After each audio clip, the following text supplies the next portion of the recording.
कर्तव्य पूर्ण हो गया, अब तुम्हारे लिए कोई कर्तव्य नहीं। बद्रिकाश्रम चले जाओ और वहां बस मेरा भजन करते रहो, तुम्हारा काम पूरा हो चुका है। इस साधन से मैं कृतकृत्य हो गया, अजपा जाप से।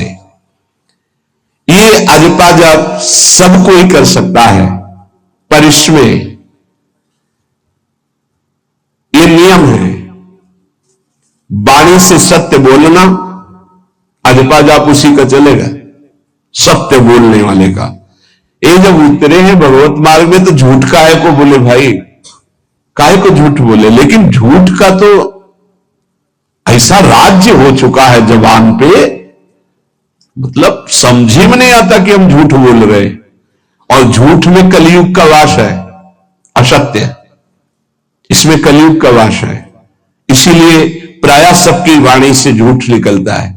झूठे लेना, झूठे देना, झूठे भोजन, झूठ चबेना। तो कम से कम और भूले तो भूलो तुम जिन भूलो मालाधारी, अरे भगवत पार्षद तुम क्यों भूल रहे हो कि तुम सत्य स्वरूप भगवान की आराधना करते हो। प्रेम पूर्वक जप करना, समदर्शित्व भाव लाना। अजपा जाप 24 घंटे होता है श्वास के साथ। पहले 4 वर्ष के साधन से विमान में आए हुए भगवान नारायण का दर्शन। भाई जी महाराज का तो ऐसे दर्शन, निज पार्षद जन निज जन थे, उनके बीच में भाई जी से पूछते जा रहे हैं, पूज्य श्री जयदयाल गोयनका जी, भगवान के चरण कितनी दूर है? बस बोले पास है, स्पर्श कर रहा हो। कैसे लोगों को विश्वास होगा? कैसे? जैसे वो एक विज्ञान से पढ़े लिखे डॉक्टर, तो उनको लग रहा था कि संत ऐसा कैसे कर सकते हैं कि किसी का कैंसर नष्ट कर दे। जैसे उनको लग, पूज्य राधा बाबा के प्रारब्ध को भाई जी ने अपने शरीर पर लिया। देखो, नाटक करना अलग बात है, सिद्ध संत जन करुणामय होते हैं। कल फिर बताया था, उन्होंने अपने प्रारब्ध जो भजन साधन से एकत्रित किया हुआ बल उनको दिया, प्रारब्ध अपने ऊपर ले लिया, अपनी टांग कटा ली उनका कैंसर। भाई जी अस्पताल में भर्ती रहे राधा बाबा के प्रारब्ध को लेकर के। इन संतों की महान उदारता और महिमा को कैसे कोई जानेगा। ये अजपा जाप में बड़ी सामर्थ्य है। इसमें क्या होता है कि जपना नहीं होता है, पर यहां तक पहुंचना कठिन है। पीछे बताया गया था कि इतने समय तक अगर आप वैखरी से भजन करें, परसों ही शायद चर्चा हुई थी, फिर आपके कंठ से चलने लगेगा, फिर आपके हृदय से चलने लगेगा, फिर नाभ से चलने लगेगा। ये श्वास पर अभ्यास किया जाता है। ऐसा जैसे आवाज न निकले पर आप गुनगुनाओ, नाक की वायु को अंदर से काटते हुए नाम के द्वारा, बस आवाज नहीं निकलने में क्या चल रहा है। श्वास में हमने नारायण शब्द का अभ्यास किया। नारायण स्वामी जी कह रहे, जो हमें गुरु जी ने दिया, नारायण नारायण। 24 घंटे इसका अभ्यास करते करते रोम रोम आनंद से भर गया और नारायण शब्द स्वाभाविक चलने लगा। अजपा जाप बहुत जल्दी भगवत साक्षात्कार कराता है। करता नहीं रहता जाप का, और जाप होता है। भोरी सखी जी ने भी कहा, नाम श्वास दो बिलक चलत है, इनको भेद नमो को भावे, श्वास ही नाम नाम ही श्वासा, नाम श्वास को भेद मिटा। बहुत जो चाहोगे प्राप्त हो जाएगा। ये रुपया पैसा संसार की भोग सामग्री, ये तो तुम्हें कोई देगा भी तो तुम्हारी इच्छा नहीं होगी, आसक्ति नहीं होगी इनकी तरफ। ब्रह्मादि के भोग सब विषम लागता है, नारायण ब्रज चंद की लगन लगी है जाई। अजपा जाप को निरंतर चलाने के लिए एकांत में भगवान की कुछ स्तोत्र और प्रार्थना है, उनको गाइए और रोइए, प्रभु से प्रार्थना कीजिए। क्या मुझे अजपा जाप दे दीजिए, निरंतर भजन दे दीजिए, वो दे देंगे। हमने संतों से सुना है कि भगवान भजन मांगने की बात को बड़ी जल्दी पूरी करते हैं कि मुझे अखंड भजन दे दीजिए, हृदय से जब चाहोगे तब। वो अंतर्यामी है, वो आपके अंदर बैठे देख रहे हैं, भगवान मुझे भजन दे दिए, आपके चल रहा विविध भोगों की, तो पहले उन भोगों को नष्ट करेंगे या पूर्ण कराएंगे, तब आखिरी बातें आएगी। जब विभीषण जी श्री भगवान के सन्मुख गए तो भगवान ने सबसे पहली बात पूर्ण की, जो लंका में चलते समय भाव आया था कि भगवान के चरणों का आश्रय लेकर उनके बाहुबल से इस रावण का विनाश करके जिस सिंहासन पर बैठकर इसने लात मारी, यही बैठूंगा आके। पहला काम किया, समुद्र का जल मंगाकर लंकाधिपति पद पर अभिषिक्त कर दिया। लंकेश कहके उन्होंने कहा कि प्रभु उल्कछ प्रथम वासना रही, प्रभुपद प्रीति सरित सो बही। प्रभु आपके चरणों के दर्शन से कोई कामना नहीं। भगवान कहते नहीं, पहले कामना की थी उसकी पूर्ति ले। हम भगवान से भजन मांगेंगे, साथ में नाना प्रकार की वासनाएं हैं, तो इसीलिए जब बहुकाल करी सत्संगा, सत्संग सुनते सुनते ये दिमाग में बैठ जाता है कि भोग वासनाएं कामनाएं ये हमें फंसाने वाली है, हमें नहीं चाहिए। जब आपके अंदर से उदासीनता आएगी तब भजन की मांग पूरी हो जाएगी। कभी कभी भगवान का गुणानुवाद करके एकांत में रोया करे साधक। कभी रोना आता है अपनी इंद्रिय और मन के विलास की पूर्ति ना होने पर। इतने मोटे मोटे आंसू गिरते, तब लगता है कितने कीमती आंसू कितने घटिया जगह में गिरा रहे हो। अरे इन्हीं से प्रभु को खरीद लेते हैं। अगर उनके लिए रो देते तो इतने करुणामय है वो कि आपको आभास होने लगता। भले हम अंतःकरण उस कोटि की व्याकुलता नहीं कि मेरे प्रभु हम पर कितनी कृपा कर रहे हो, अगर हृदय से उनको पुकारे तो निश्चित वो अनुभव में आ जाते हैं। छोटी छोटी बातों में लोग रो देते हैं, ऐसे रो देते हैं, मोटे मोटे आंसू चल रहे बात में ऐसे, और प्रभु की चर्चा हो जाए घंटों, कोई फर्क नहीं पड़ेगा। ये तो आश्चर्य लगता है। और भक्तों को चाहे जितना भीषण कष्ट हो, कभी आंसू नहीं निकल सकते। जब आंसू निकलेंगे तो भगवत भाव में निकलेंगे। कहे नारायण स्वामी कि अजपा जाप के लिए भगवान से प्रार्थना करो। कभी कभी एकांत में उनके स्तोत्र हैं, गुण हैं, उनको गा गा कर रो, उनसे प्रार्थना करो, हे दीन बंधु मुझे अपना अखंड भजन दे दो। जो चाहिए सब प्राप्त हो जाएगा। भजन से क्या नहीं प्राप्त हो सकता। एकांत में बैठकर रोने ऐसे प्रतिदिन जब आप नियम बना करके प्रभु से प्रार्थना करेंगे। मीराबाई जी ऐसा ही करती थी, रात्रि में गिरधर से बात करती थी, प्रार्थना करती थी। नारायण स्वामी जी कह रहे हैं उपासक ये बिल्कुल ध्यान रखिए, यदि नाम सिद्ध करना है तो झूठ बोलना शपथ पूर्वक त्याग दे। झूठ नहीं बोलूंगा, सत्य बोलना इस अजपा जाप के लिए निहायत जरूरी है, निहायत जरूरी है। प्रार्थना है, काहे को मलिन करे जिह्वा। जब हम भगवत मार्ग में चल रहे तो ये याद भूल जाती है हमें कि हमें सत्य ही भाषण करना है, असत्य नहीं बोलना। ये हमें भूल जाते हैं। क्यों भूल जाते हैं? क्योंकि माया का ऐसा प्रभाव। अगर हम भजन के प्रेमी हैं, भजन बढ़ाना चाहते हैं, तो हम झूठ क्यों बोले? सारे जगत में जो भी तुम्हारे सामने आवे, दृष्टि से उसको जरूर देखकर एक बार प्रणाम करो। मेरे प्रभु इस जीव जंतु के रूप में, जड़ के रूप में, चैतन्य के रूप में। इससे तुम्हारे हृदय में पवित्रता बढ़ेगी, अजपा जाप चलने में सहायक होगा। सत्य बोलना, भगवान से एकांत में रोकर प्रार्थना करना, सबके प्रति भगवत भाव रखकर प्रणाम करना, जिससे तुम्हारा कहीं दोष दर्शन नहीं होगा। किसी के मन को दुखाने वाली कभी बात न कहे, किसी को दुर्वचन न कहे, किसी का वैर भाव अपने हृदय में स्वीकार न करे। ये साधन मैंने स्वयं किया है नारायण की कृपा से। इस दास को वेदांत का भी पूरा ज्ञान है और भक्ति मार्ग का भी, दोनों का आखिरी भाव समदर्शिता है। चाहे भक्ति से चाहे ज्ञान से, सब में ब्रह्म देखना, सब में वासुदेव देखना, सब में इष्ट देखना। भक्ति विषय में भजन और ज्ञान विषय में नारायण, ये दोनों बात भक्त में होनी चाहिए। भक्ति का प्रथम और अंतिम विश्राम भजन, हर समय भजन चलना, और आंतरिक ज्ञान का विषय सब में हमारे इष्ट देव, ये दो बातें जरूर होनी चाहिए परिपक्व भजनानंदी होने के लिए। अगर भगवान की प्राप्ति करनी है तो ये दो बातें बड़ी जोर की है, भजन निरंतर और जिसके भी सानिध्य में है उसमें भगवत भाव करना।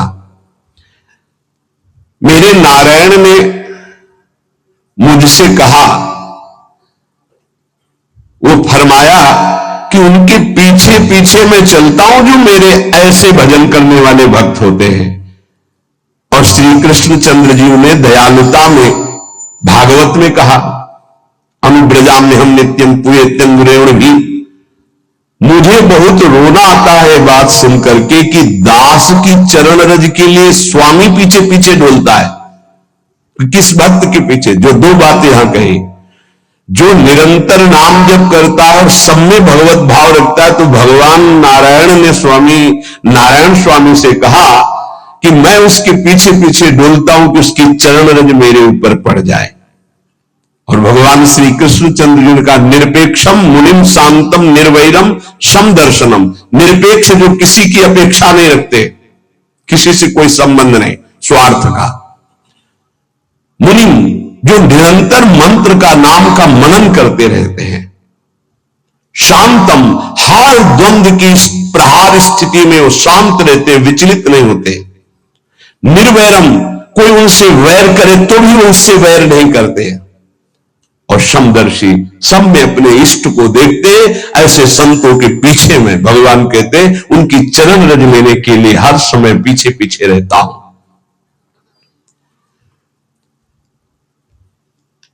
अहिंसा परमो धर्मा शास्त्रों में वर्णन किया गया है। इसलिए किसी भी जीव को कष्ट नहीं पहुंचाना है। गर्दन झुका करके रास्ते में चलना सीखो कि नीचे कोई जीव तो नहीं दब रहा हमारे पैर से। शरीर को सावधानी पूर्वक, किसी को दुख ना पहुंच जाए मेरे शरीर से। वाणी को संभाल कर, किसी के हृदय में बाण ना लग जाए, वाणी का बाण ना लग जाए। बाहर का प्रहार तो सहा जाता है, लेकिन जब हृदय में शब्द चुभता है वचनों का, ये बाण खरकता रहता है। किसी भी जीव को कभी मारना नहीं, वो तुम्हें नुकसान नहीं पहुंचाएगा। गीता वाटिका में सांप निकला, फण वाला कोबरा। राधा बाबा ने कहा, देखो अभी केवल हमने देखा है, अगर और लोग देखेंगे तो आपको पीड़ा पहुंचा सकते हैं। इसलिए एक लकड़ी उठाई और कहा, मैं रास्ता बना रहा हूं, आप इधर से चले जाओ। ऐसे किया, सांप सब में भगवान है। अगर हम भगवत भाव करते हैं तो निश्चित वहां से कोई विरोध नहीं होगा। जब हम भगवत भाव करते तो सर्वात्मा भगवान वहां विराजमान, कैसे आक्रमण करेंगे? जैसे रत्नावती जी के लिए माधव सिंह ने जंगली शेर पिंजड़े में बंधवा कर वहां लाए, और ऊपर से बालकनी से पिंजड़े का ऐसे खींच दिया गया, शेर बाहर निकला दहाड़ता हुआ। और वो पूजा में थी ठाकुर जी के। संतशाला में बहुत से संत विराजमान थे। दासी ने कहा, महारानी सावधान, सिंह। आरती करने जा रही थी मुड़ी, और कहा, नहीं सिंह नहीं, नृसिंह। हमारे भगवान नृसिंह देव पधारे, और थाल लेकर मुड़ी तो जैसे सीधी गाय ऐसे खड़े हो गए। तिलक लगाया, आरती की, प्रणाम किया। सिंह घूमा और छलांग मारी ऊपर, जो बालकनी में राजा के पार्षद उसको बंदी बना करके लाए, सांप को फाड़, और जंगल। किसी संत को, रत्नावती जी को या किसी को वहां कोई क्षति नहीं, लेकिन जो उनकी क्षति के लिए लाए थे, उनके लिए वो सिंह, इनके लिए वो भगवान नरसिंह।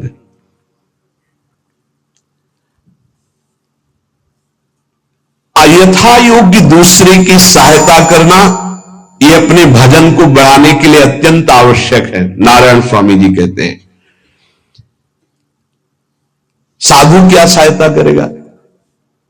मान लो जो अकिंचन है वो क्या सहायता करेगा? तो विद्या दान सबसे बड़ा दान है। तुमने जो शास्त्रों में स्वाध्याय किया है, जो अनुभव किया है, वो दूसरों को दो। जो अधिकारी है, जो दैन्य है, जो सुनना चाहता है, उसे जरूर सुनाना चाहिए। जो विद्या का दान करता है,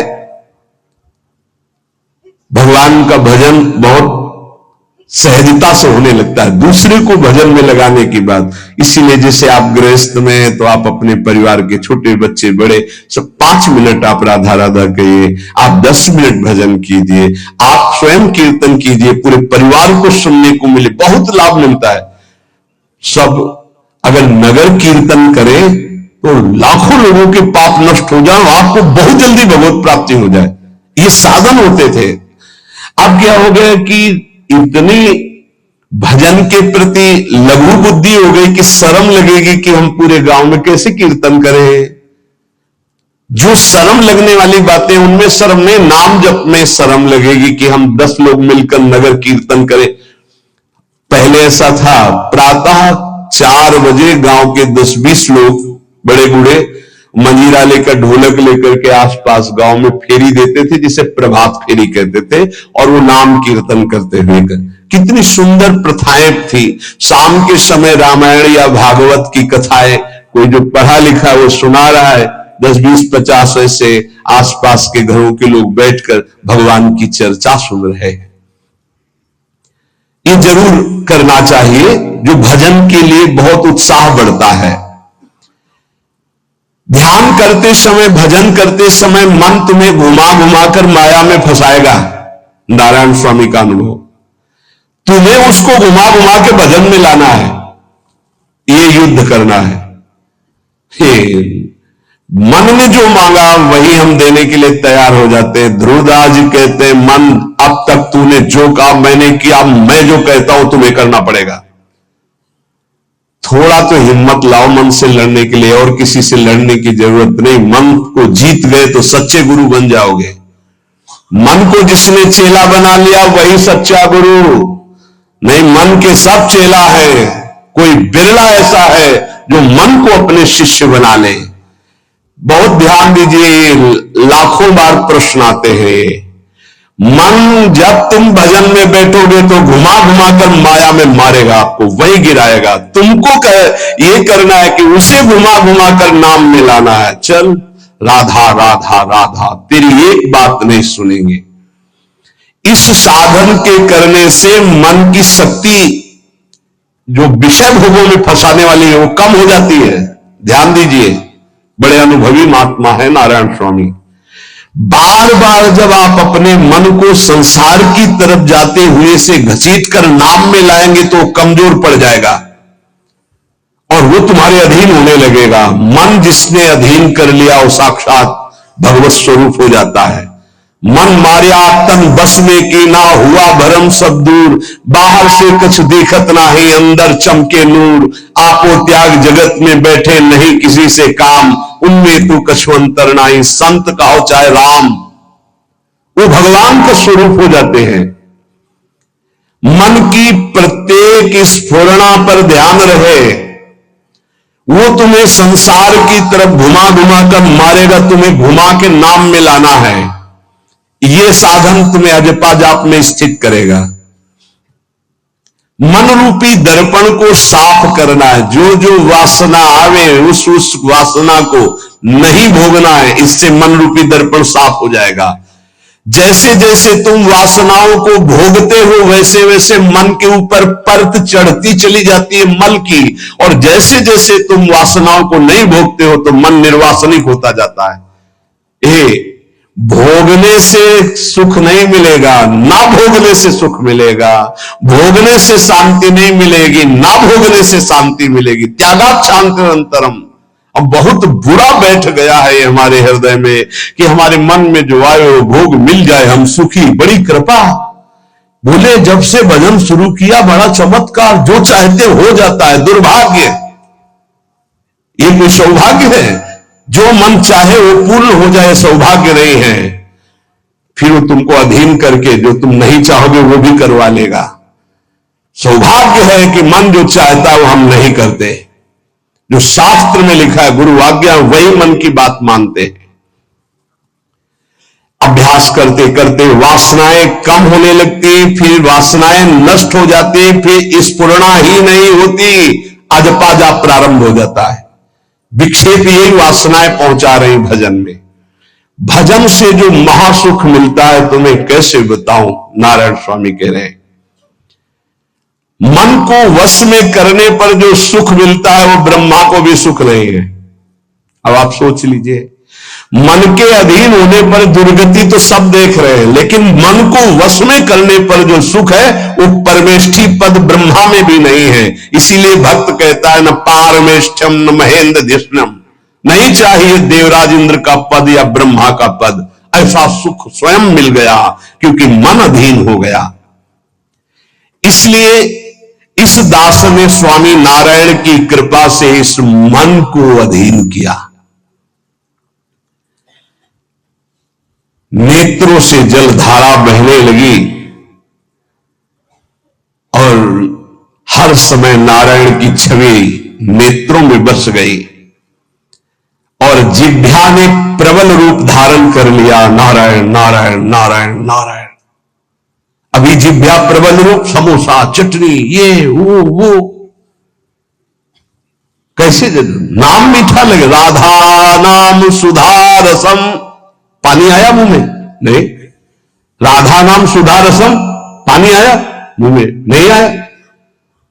वह भी गरम गरम समोसा चटनी ये या अमुक चीज या अमुक, मुंह में पानी आ जाएगा क्योंकि हमारी जिह्वा का स्वाद बिगड़ गया। बोले हमारी जिह्वा प्रबल हो गई। किस बात में? रुकी नहीं रही। राधा राधा राधा राधा, जैसे राधा बाबा की। नारायण स्वामी जी कह रहे नारायण नारायण नारायण। हमने इसको कैसे वश में किया? बाजार में जाता, मिठाई की दुकान के सामने खड़े होता, जो सब चीज दिखाता, अभी कहता नारायण नारायण नारायण, कुछ नहीं मिले। चलो फल की दुकान में जाता, जगह जगह इसको हर चीज दिखाया, कुछ नहीं दिया। ये हमको जलाया, वो हम नारायण नारायण के द्वारा इसको शांत किया। माया ने हर चीज मंगवाकर हमारे सामने रखी पर नहीं खाया। ध्यान दीजिए, महापुरुष अपने इसको लिखने के पहले उन्होंने लिखा है कि मैं कोई लेखक नहीं हूं, मैं उन साधकों के लिए जो भगवत साक्षात्कार करना चाहते हैं उनके लिए रात्रि में अपने प्रिय नारायण का भजन रोक करके कुछ बातें लिख रहा हूं। अगर इनको स्वीकार करोगे तो आपका भी अजपा जाप चलने लगेगा, आप भी भगवत साक्षात्कार कर लेंगे। जब हमने देखा कि बहुत सुंदर सुंदर भोजन बन करके हमारे सामने माया भेजने लगी, नारायण भेजने लगे, ऐसा नहीं कह रहे। देख लो साधक की चतुरता देखो। माया हमारे सामने अच्छा अच्छा भोजन पकवान, पर मैं कभी उन अच्छे भोजन को नहीं पाता, मामूली साधारण उससे निकाल करके भोजन पाता। जितने सिद्ध हुए हैं उनकी रहनी यही है। मिठाई चरफरा स्वादिष्ट जवान पर ना रखने का नियम ले लिया, ये बड़ी बात है। अभी कुछ समय पहले एक महापुरुष पधारे, उन्होंने पहले आजीवन मिठाई छोड़ दी, कोई मीठा, फिर नमक छोड़ दिया, फिर भगवदाकार वृत्ति में शरीर भी छोड़ दिया। क्या महापुरुषों ने पाया है कि हम प्राण और शरीरों को इस सब कुछ समझते। पहले ही बता दिया था 3 दिन पहले कि अमुक समय में शरीर छूटेगा, और हंसते खेलते सबके सामने शरीर समाधिस्थ होकर छोड़ दिया। मिठाई स्वादिष्ट चरफरा चाहते अजपा जाप, लेकिन गुलाब जामुन पा करके, बढ़िया बढ़िया पदार्थ पा करके, भाई इनका प्रभाव है, ये भजन में नहीं लगने देंगे। देख लेना, भजन में नहीं लगने देंगे। और अभी 10 दिन केवल हमें समय दो आप, फिर हम आपको देखेंगे कि आप कितना भरपेट भोजन पाते हैं।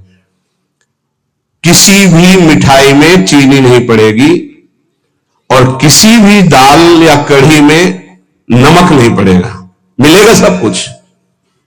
खीर भी मिलेगी, गुलाब जामुन भी मिलेगा, पर चीनी नहीं होगी। दाल भी होगी, सब्जी होगी, कढ़ी होगी, पर नमक नहीं होगा। चलेगा? 10 दिन बाद आप देखोगे पेट में पचकने लगे तो स्वाद ही नहीं मिलेगा। ये क्या हो रहा है? ये जवान को संभालना है अजपा जाप के लिए। वो गोस्वामी तुलसीदास जी ने भी कहा है, अगर लोन बिना सब्जी ऐसे सीठा भोजन तो बहुत जल्दी नाम सिद्ध हो जाए। तो हम कह रहे चलो ऐसा नहीं सही तो पर सात्विक और थोड़ा पाना सीखो। देखो माया की व्यवस्था में कमी नहीं रहेगी, व्यवस्था तो बहुत जोर की होती रहेगी। आप चिंता ना करें, खाते खाते मर जाएंगे, भोजन कम नहीं होगा। इस सृष्टि का क्रम है। आप अपने अगर जिह्वा को आपने विविध प्रकार का स्वाद दिया तो इस दास ने जो अनुभव किया कि नाम जप नहीं चल पाएगा निरंतर। नारायण स्वामी कह रहे हैं देख लो, नाम चलाना है या रसेंद्री, थोड़ा नमक कम हो, नमक डलवा। अरे यार, कभी कभी तो साधु को ऐसा सौभाग्य मिलता है कि नमक ना हो, कभी ऐसा बिगड़ा है, चुपचाप दबा के प्रसन्नता से मन की इंद्री को नहीं, शांत। कैसा भोजन, बहुत प्रसाद, बहुत सुंदर था। कभी ऐसा